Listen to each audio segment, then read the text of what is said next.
क्या आपने कभी सोचा है कि दुनिया में अच्छे लोगों को ही सबसे ज्यादा कठिनाइयां क्यों झेलनी पड़ती हैं?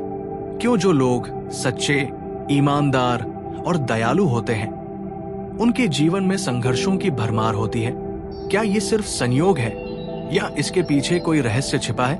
लेकिन वीडियो शुरू करने से पहले आपसे अनुरोध है कि दोस्तों, वीडियो के बारे में आपके विचार हमें कमेंट बॉक्स में जरूर बताएं। साथ ही वीडियो को लाइक करें, शेयर करें और चैनल को सब्सक्राइब करना न भूलें। आज की इस रोमांचक और रहस्यमयी कहानी में हम आपको एक ऐसे व्यक्ति की कथा सुनाने जा रहे हैं जिसने अपने जीवन में सिर्फ भलाई की, लेकिन फिर भी उसका जीवन दुखों से भरा रहा। लेकिन अंत में जो हुआ वो किसी चमत्कार से कम नहीं था। तो इस रहस्यमयी कहानी को अंत तक जरूर सुने, क्योंकि इसका अंत आपको चौंका देगा। बहुत समय पहले की बात है। एक छोटे से गांव में सत्यनारायण नामक व्यक्ति रहता था। सत्यनारायण का हृदय स्वर्ण से भी अधिक पवित्र था। वो हमेशा दूसरों की मदद करता, गरीबों को भोजन कराता और कभी किसी का अहित नहीं सोचता था। लेकिन सत्यनारायण के जीवन में हमेशा मुसीबतें ही आती रहीं। जब वो बच्चा था तभी उसके माता पिता का देहांत हो गया। उसने कठिन संघर्षों के बीच खुद को पढ़ाया और बड़ा हुआ। फिर भी जीवन ने उसे कभी राहत नहीं दी।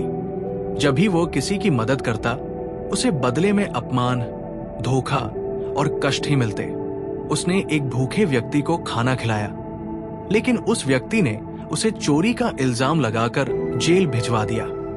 उसने एक व्यापारी की मदद की, लेकिन व्यापारी ने उसे धोखा देकर उसकी सारी संपत्ति छीन ली।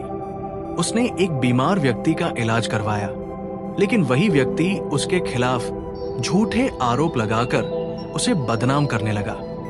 लोग कहते थे, सत्यनारायण, तुम इतने अच्छे क्यों बनते हो? देखो, तुम्हें हमेशा दुख ही मिलता है। लेकिन सत्यनारायण मुस्कुराकर कहता, यदि मेरे अच्छे कर्मों का फल मुझे अभी नहीं मिल रहा, तो निश्चित ही ये भविष्य के लिए संचित हो रहा होगा। लेकिन उसकी परीक्षा अभी समाप्त नहीं हुई थी। एक दिन गांव में एक प्रसिद्ध संत आए। सत्यनारायण उनके पास गया और उनसे पूछा, गुरुदेव, मैं हमेशा अच्छा करता हूं, फिर भी मेरे साथ बुरा ही क्यों होता है? क्या भगवान को मेरी भलाई पसंद नहीं? संत मुस्कुराए और बोले, बेटा, इसका उत्तर तुम्हें एक गहरी रहस्यपूर्ण गुफा में मिलेगा। अगर तुम सच में जानना चाहते हो तो वहां जाओ, लेकिन याद रखना, जो तुम वहां देखोगे वो तुम्हारे पूरे जीवन को बदल देगा। सत्यनारायण ने निर्णय लिया कि वो इस गुफा में जाएगा। अगली सुबह वो गुफा की ओर चल पड़ा। जैसे ही उसने गुफा के अंदर प्रवेश किया, उसे वहां दो रहस्यमयी दृश्य दिखे।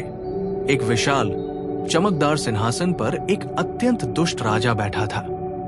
राजा ने कई निर्दोष लोगों को मार डाला था, फिर भी वो महलों में रहता था। उसके पास अथाह धन था और उसकी पूरी दुनिया सुख समृद्धि से भरी थी। सत्यनारायण सोच में पड़ गया, कैसे कोई इतना बुरा व्यक्ति इतना सुखी रह सकता है? गुफा के दूसरे छोर पर एक अत्यंत दीनहीन व्यक्ति बैठा था। वो भूखा था, उसके शरीर पर घाव थे और उसके चेहरे पर गहरी उदासी थी। फिर भी वो भगवान का नाम ले रहा था और मुस्कुरा रहा था। सत्यनारायण की समझ में कुछ नहीं आया। तभी वहां एक दैवीय प्रकाश प्रकट हुआ और एक दिव्य आवाज आई, सत्यनारायण, ये रहस्य समझो।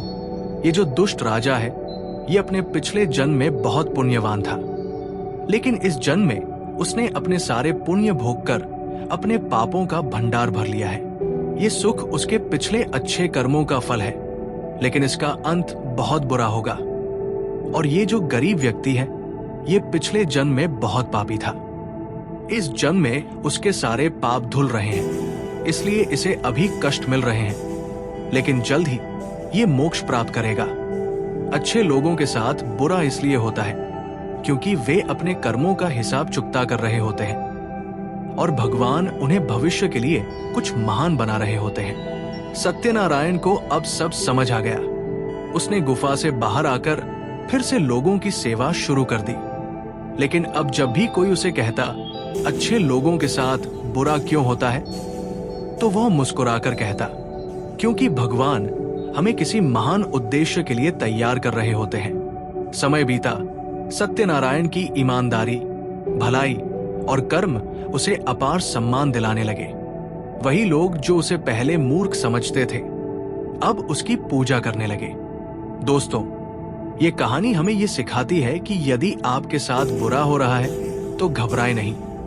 ये भगवान की एक योजना है जो आपको कुछ बड़ा देने के लिए आपका मार्ग साफ कर रही है। अगर आप भी जीवन में संघर्षों से गुजर रहे हैं तो ये मानिए कि भगवान आपको किसी महान उद्देश्य के लिए तैयार कर रहे हैं। अब आप हमें बताइए, क्या आपने कभी ऐसा अनुभव किया है जहां आपकी अच्छाई को नजरअंदाज किया गया हो, लेकिन बाद में आपको उसका बड़ा इनाम मिला हो? कमेंट करके जरूर बताइए। अगर आपको ये कहानी पसंद आई तो इसे लाइक करें, अपने दोस्तों के साथ शेयर करें और हमारे चैनल को सब्सक्राइब करना न भूलें। हम आपके लिए ऐसी ही प्रेरणादायक और रहस्यमयी कहानियां लाते रहेंगे।